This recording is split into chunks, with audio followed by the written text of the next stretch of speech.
Hi, everybody. I'm Fran Spielman. Every now and then, this federal investigation of ours takes such a twist and turn that we need Lewis and Clark. So we have them here. Tim Novak, would you want to be Lewis? And Mark Brown, our great columnist, you can be Clark.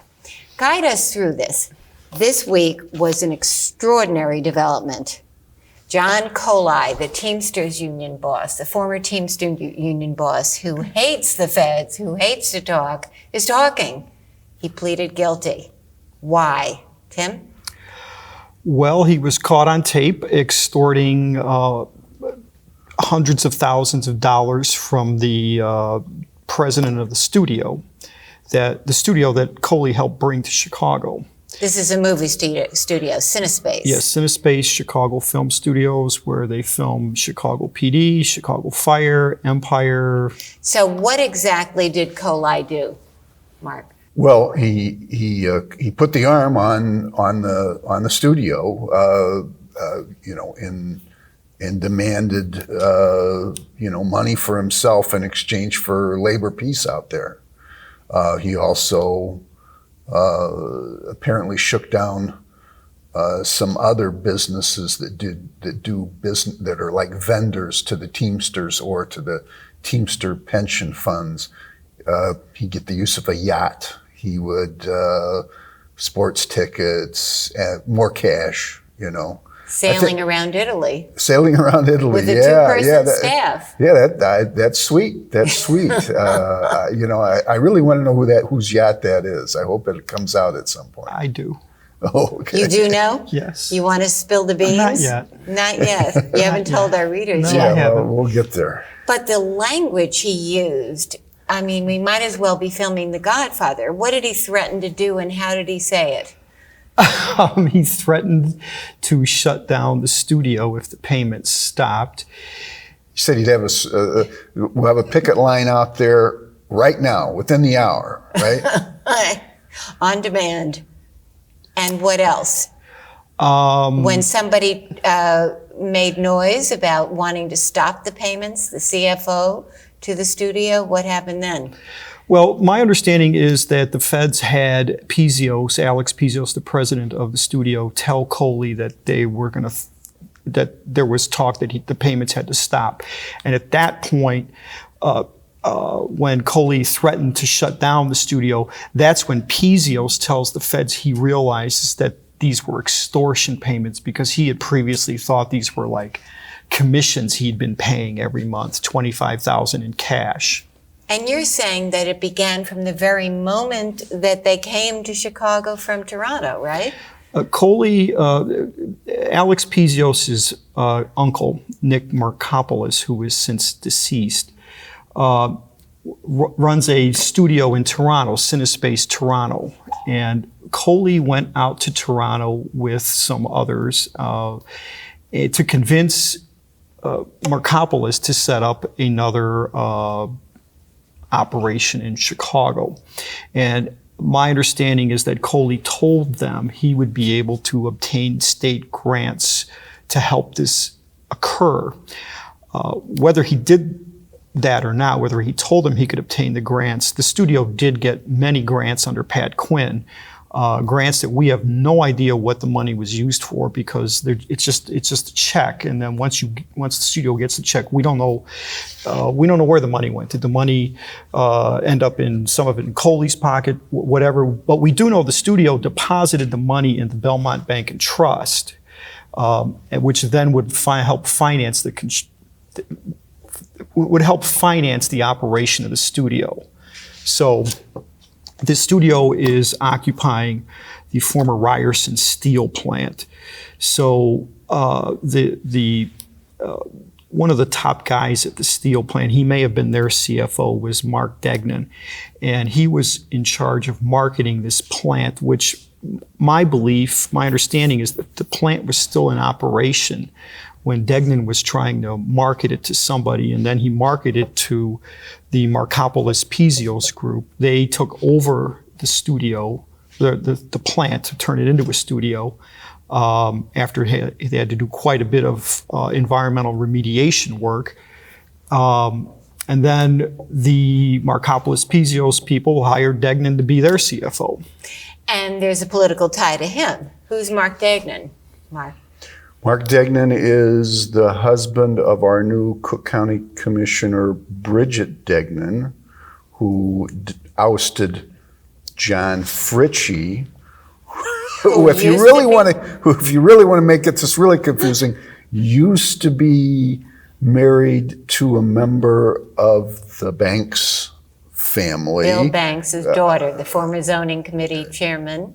Which is the Bankses are the owner of... No, he was married to Sam Banks' daughter. Oh, Sam's daughter. I'm sorry, his niece then. Bill Banks' niece. I'm sorry. Let's be careful on that. I'm confused too. That's okay. And Tim mentioned a minute ago the Belmont Bank's connection to the studio. Well, the Belmont Bank, Tim once famously dubbed the Bank of Banks because it's the Banks family controls the Belmont Bank. All right, so let's talk about Coli and his political ties and where this all might lead. Is this involved with the Madigan-Burke investigation? Is it all tied together in one big, gigantic bundle eventually? It's probably like a basket of yarn that's all kind of mixed up. So it's really kind of hard to say what threads go where, but Pizios, who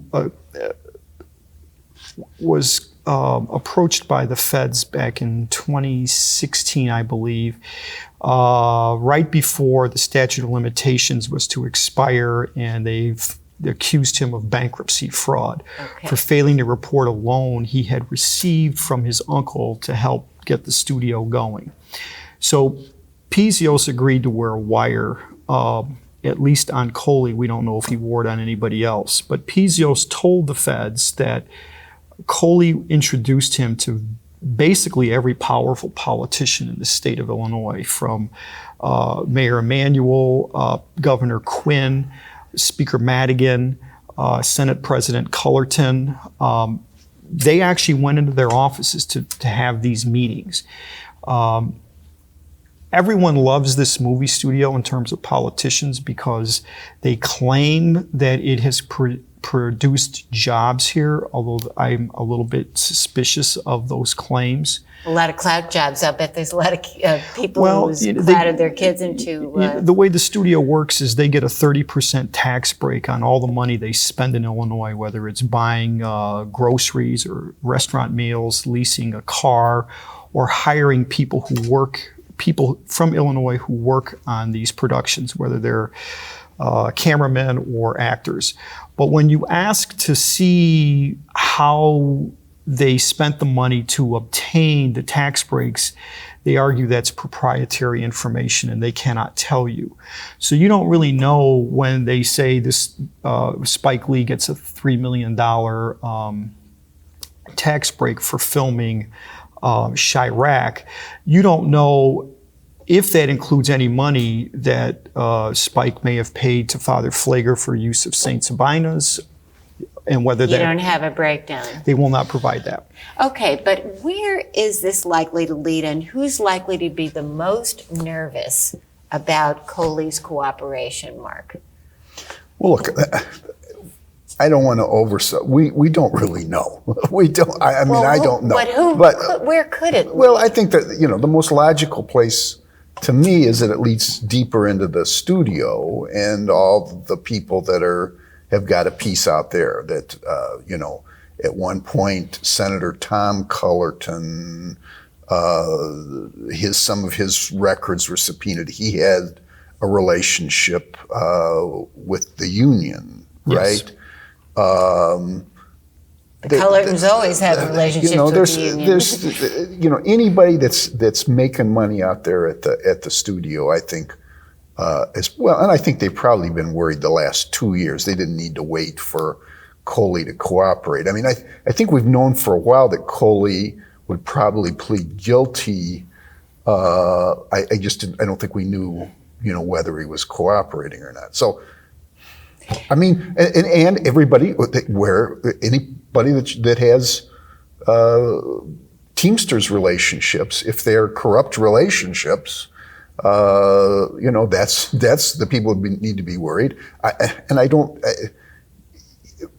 they have a big city involvement. The Teamsters are big at sea.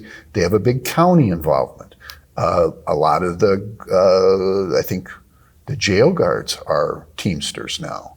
The truck drivers in the city are Teamsters. Right. And Coli was instrumental with Rahm Emanuel. Basically inoculated him against the charge that he was anti-union. He ran in 2011. He was going to mess with the pensions. He was going to change the benefits. He had to attack that for the finances of the city. And the one guy who sided with him was this guy. And that was critical to Rahm Emanuel. Well, I wrote about that because politically it was huge at the time. Rahm ends up winning by a landslide. We forget how he got there, but that thing was touch and go at the first. And the fact that the unions were all lining up against him, with Chico. It was giving him a bad name that way, as not being a friend of the working man, right? Right. And then they had that big press conference down at the International Produce Market, Panama Banana. It was a great photo op. They had all the produce out there, and Rahm and Coli, buddy, walking through the lines of the warehouse.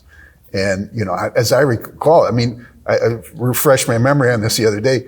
Coli, that was also happened to be the day that the Supreme Court said, hey, well, let's take a second look at this appellate court decision that said Rahm isn't a resident and can't be on the ballot. So Coli even stuck up for him that day on the residency thing. Right. Said, I don't think there's a question there, right? And then he gets in, Rahm Emanuel does, and he does battle with the unions on work rule changes, but the Teamsters somehow got excused from that whole thing. The Teamsters continued to give him big money. And so he had a very strong relationship. So did Pat Quinn. Let's talk about the Pat Quinn thing. Pat Quinn's relationship is perhaps the most tight with the studio and with this whole situation.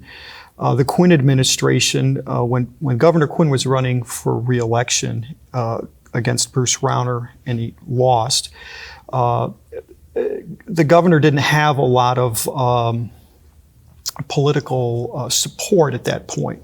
So he was getting a lot of political support from the 36th Ward organization that's run by the Banks family, which runs the bank that financed the studio.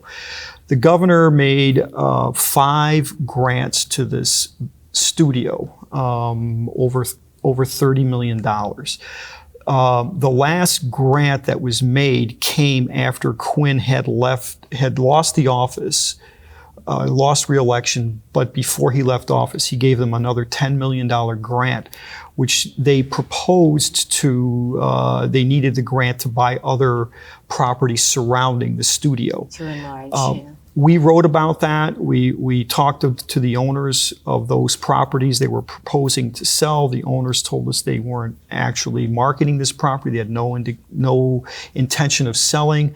Rauner made the studio return that grant, which they did. We've been told that the feds originally hoped that Coli could lead them to Quinn. I don't know if that's true. I don't know if that's what they're still hoping for. But there's a lot of people in the Quinn administration who had close relationships with people in the movie studio. Lou Bertucco, who was the governor's chief of staff at one point and his final campaign manager, he married Quinn's press secretary, Brooke Anderson, who's now works for Uber. But and the ring. Bertucco presented Brooke Anderson with an engagement ring, which Alex Pizios has told the feds he helped pay for. How many carats? I don't know. But it had to be a pretty big one, huh? Well, I don't know. Neither Bertucco or Anderson will talk about that, but they've both been interviewed by the feds about that ring. And they're both out of here. They're in California. No wonder they left. They're both in San Francisco. And Bertucca, we should remind our viewers, is the guy who Quinn clouted into the Sports Facilities Authority job. Yes. And Rahm Emanuel went went to war with Quinn over that one, if you remember. Yes, but Quinn won, and Bertucca kept the job for 2 years. That's right. And then he ended up leaving. So, is any of this, or all of it, anyhow related to the whole Mike Madigan situation, which seems to be unfolding with the Commonwealth Edison lobbyists funneling payments to Kevin Quinn, who was fired from Madigan's staff? Is any of this going to be together in one big giant flowchart someday? Maybe. It's hard to say, because there will probably be threads that tie these things together. You know, there's ties to a lot of different politicians, a lot of different types of things that go on here. You know, there's tax issues, there's property tax issues, there's development, there's, the city council just agreed to shut down 16th Street that runs through the movie studio, so they could shut it down and then create some kind of campus, which required them to reroute buses, and just the ability to do something like that. I mean, everybody loves the studio. The alderman of the ward, Jason Irvin, his ward office is actually in a CineSpace building. He has moved his office since. He's not in there anymore? He's not in there anymore. Is there a reason he moved? Does it have anything to do with it? I was just thinking about it this morning, that I wonder if he got the message. It's probably not a good idea to be there. But wow. The Hogans are still out there. You know, there's just a lot of people that are but on the Madigan thing, you know, we just don't know yet. I mean, these, from what we do know, there's separate investigations going on there, but they do have an interconnectedness. You know, I mean, let's face it. This stuff is playing out at the highest levels of power, where that's the way it works. Is that, you know, power people need other power people to make things work. So, you know, could there be a Burke connection, a Madigan connection? Could there be a Rosemont connection? You know, we know Bob Herguth reported this past week that Rosemont investigation is flawed. That's very interesting, because Rosemont has always been sort of this, you know, suburb that had all those ties. The Rosemont just gave a no-bid contract to Monterey Security, which was created by the brother of Danny Solis. Sure. So, you know, there's threads that just weave in and out of all of these stories. And the Madigan thing is fascinating, because nobody wakes up in the morning and decides to give money to Kevin Quinn. If you're a ComEd lobbyist, what did he do for that money? What were those payments for? We haven't been told. Yeah, but he needed money. He was in trouble. He was out of a job. Somebody had to have whispered in somebody's ear, or a lot of people's ear, hey, help him out for me. And what did they get in return? What did ComEd and its lobbyists get in return? Goodwill. Isn't that Ram's favorite answer to something like that? Look, again, those are interesting questions. The people that are involved in that aren't talking to us. You've got to look at it and go, well, someone orchestrated that. Did they orchestrate that thinking that's what the speaker would want? Did they have their own relationships with Quinn? I don't think they all would have. I think that, you know, that's the same situation where former state representative Mike McLean from Quincy is thought to have played a role. He's sort of a close confidant of Madigan, and also sort of ComEd's chief lobbyist, consultant, excuse me. I think he doesn't want to be called a lobbyist anymore. Could he have done it on his own? You know, one thing, or if you're in the speaker's world, maybe you do things on your own, but you kind of also think you'd want to check with him before you did something to get him embarrassed. So I don't know.